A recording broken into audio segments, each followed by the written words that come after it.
অসমবাসীলৈ দিব ওলাইছোঁ big breaking news. কিয়নো অসমৰ লগতে ভাৰতবৰ্ষৰ বিভিন্ন প্ৰান্তৰ পৰা কেইটামান খবৰ আমাৰ হাতত আহি পৰিছে।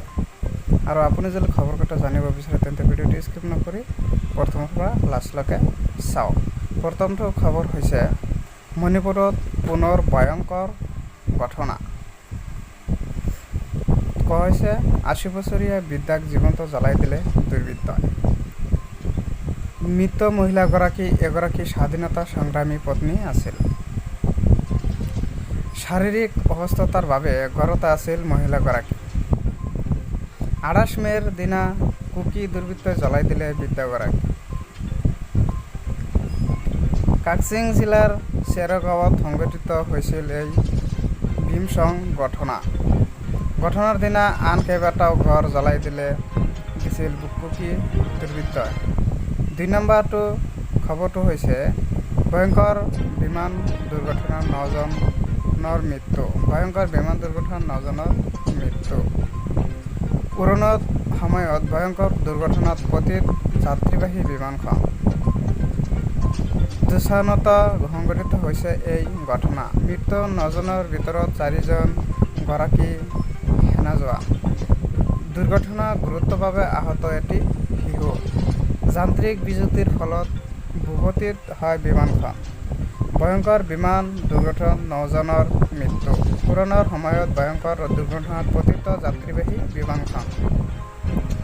আৰু আমাৰ হাতত ৩ নম্বৰ খবৰটো আহি পৰিছে। ৩ নম্বৰটো খবৰটো চাই লওক। মিজোৰাম এৰি পলায়ন কৰিছে শ শ মণিপুৰ লোকে। অৰ্ধশতাধিক মণিপুৰী লোকে আশ্ৰয় লৈছে অসমত। মিজোৰাম এৰি পলায়ন কৰিছে শ শ মণিপুৰী লোকে। অৰ্ধশতাধিক মণিপুৰী লোকে আশ্ৰয় লৈছে অসমত।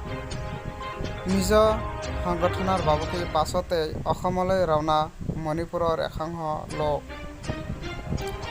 মিজোৰামৰ পৰা পলাই আহি কাছাৰত আশ্ৰয় ৪০গৰাকী মেইতেই মণিপুৰী লোকৰ। মণিপুৰত কুকি মহিলাক জঘন্য নিৰ্যাতনৰ পাছত মিজোৰামৰ MNF নামৰ সংগঠনৰ ভাবুকি দিছে।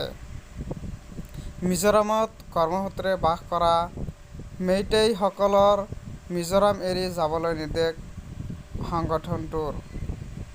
এই নিৰ্দেশৰ পাছতেই প্ৰাণৰ ভয়ত পৰিয়াল লৈ মিজোৰাম এৰিছে মেইতেইসকলে। কাছাৰত উপস্থিত হৈছে কৰ্মসূত্ৰে মিজোৰামত বসবাসৰত মেইতেই মণিপুৰীসকলে। শিলচৰ উপস্থিত হোৱা মণিপুৰীসকলৰ নিৰাপত্তা প্ৰদান কৰিছে কাছাৰ জিলাৰ প্ৰশাসনে। আশ্ৰয় লোৱা মেইতেইসকলৰ মণিপুৰলৈ প্ৰেৰণৰ ব্যৱস্থা কাছাৰ জিলাৰ প্ৰশাসনৰ।